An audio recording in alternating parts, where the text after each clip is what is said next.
एक बार की बात है, एक लड़का था, उसका नाम सबल था, जो नगर में रहता था। वह अपने जीवन से बहुत निराश था। उनकी निराशा का कारण यह था कि वह अब तक अपने जीवन में कुछ नहीं कर रहा था। उसके माता पिता उसे ताने मारते थे कि आपके सभी मित्र कुछ न कुछ कर रहे हैं, लेकिन आप अभी भी घर बैठे हैं। दोस्तों के बीच भी अक्सर उनका मजाक उड़ाया जाता था। वह कहीं जाता तो लोग उससे पूछते कि आप क्या कर रहे हैं। उसे यह बताने में भी शर्म आ रही थी। वह कुछ नहीं कर रहा था। धीरे धीरे उसने रिश्तेदारों से मिलना जुलना कम कर दिया और लोगों से मिलना भी बंद कर दिया।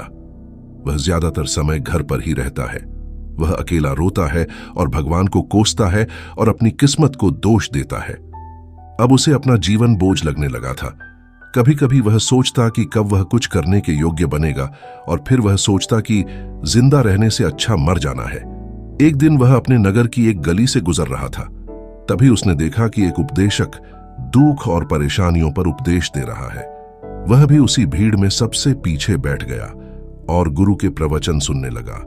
उपदेशक कह रहा था, दुख एक शिक्षक की तरह है जो हमें जीवन की सच्चाई दिखाता है और हमें जीने का सही तरीका सिखाता है। आप चाहें तो जिंदगी जीना भी सीख सकते हैं। गुरुजी उपदेश दे रहे थे कि तुम चाहो तो कुछ भी हासिल कर सकते हो, और अगर चाहो तो एक कोने में बैठकर रो सकते हो। इन सभी बातों को सबल ध्यान से सुन रहा था, लेकिन शिक्षक की यह बातें पसंद नहीं आई। उसने खड़े होकर कहा कि कुछ भी सिखाने से दुख दूर नहीं होता। इसमें केवल दर्द होता है। दुख की पीड़ा अनंत है। ऐसा लगता है कि इसके बाद कुछ होने वाला नहीं है। इससे कुछ भी फर्क नहीं पड़ता है। इसके सामने तो मौत भी छोटी लगती है। उपदेशक ने कहा, फिर तुम्हारा दुख क्या है? सबल ने उसके सामने अपनी सारी व्यथा सुनाई और पूछा, मेरे दुख का कोई उपाय है तुम्हारे पास? यह सुनकर शिक्षक मुस्कुराए और बोले, तुम उस दिन मेरे पास आओ जब आपके जीवन में वास्तविक दर्द हो। मैं आपकी समस्या का समाधान अवश्य करूंगा।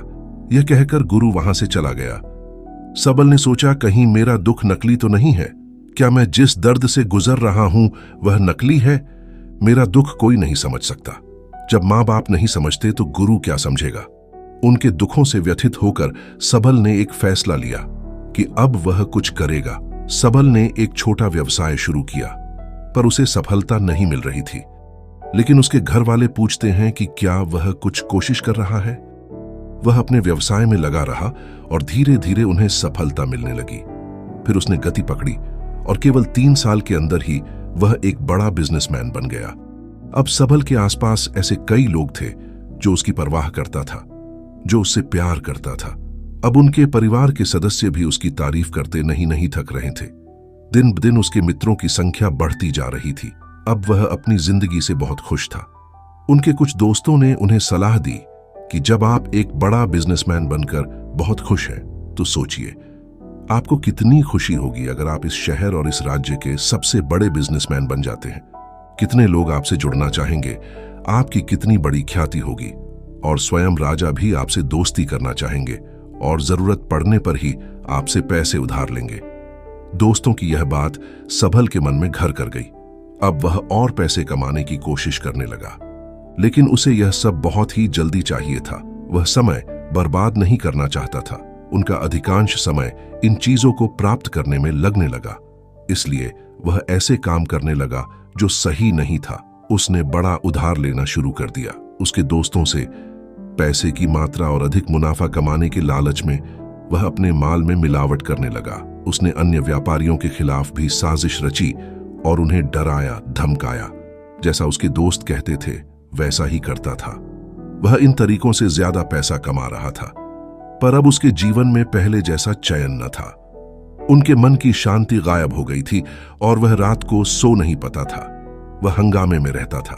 वह सब कुछ पाकर भी उन्हें किसी चीज में सुख नहीं मिल रहा था। एक दिन सबल अपनी गाड़ी में कहीं जा रहा था। तभी रास्ते में उन्हें उपदेशक का आश्रम दिखाई दिया। वह रुका और गुरु के पास जाकर बोला, संत, आपने मुझे मेरे पास आने के लिए कहा था जब मेरे जीवन में सच्चा दुख आता है।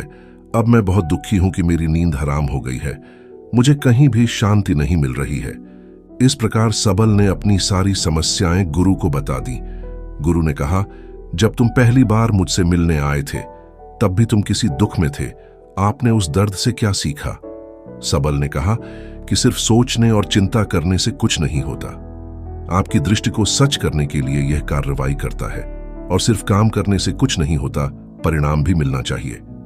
जब आपको लगता है कि आपका लक्ष्य हासिल नहीं होने वाला, तब राह में चाहे कितनी भी मुश्किलें आ जाएंगे, मन कितना भी निराश क्यों ना हो, कितना भी लगता हो कि अब कुछ नहीं होने वाला है, तभी विश्वास करें, मैं जो भी कर रहा हूं उसमें अवश्य सफल होऊंगा। गुरु बताते हैं कि जब भी तुम्हें कोई उपलब्धि हासिल हो तो हमें ज्यादा खुश होना चाहिए, अर्थात हमें अपने मन पर नियंत्रण होना चाहिए। और जब दुख आता है तो हमें निराश होने के बजाय यह सोचना चाहिए कि दुख का कारण क्या है। यह पल भर का होता है। जो इंसान इसे एक मौका समझे और इसका निवारण करे तो वह कभी भी दुखी नहीं रह सकता। इसलिए और खुशी में हमें ऐसे गलत रास्तों को नहीं चुन लेना है जिससे हमें बाद में पछतावा हो। दोस्तों, इस ये वीडियो अगर आपका पसंद आई हो तो इस वीडियो को लाइक कर ज्यादा से ज्यादा लोगों तक शेयर करें, और हमारे चैनल को सब्सक्राइब कर बेल नोटिफिकेशन को ऑन करना न भूलें, ताकि जब भी हम आपके लिए वीडियो लेकर आए तो उसका नोटिफिकेशन सबसे पहले आप तक पहुंचे। इस वीडियो को यहां तक देखने और आपके सपोर्ट के लिए दिल से धन्यवाद।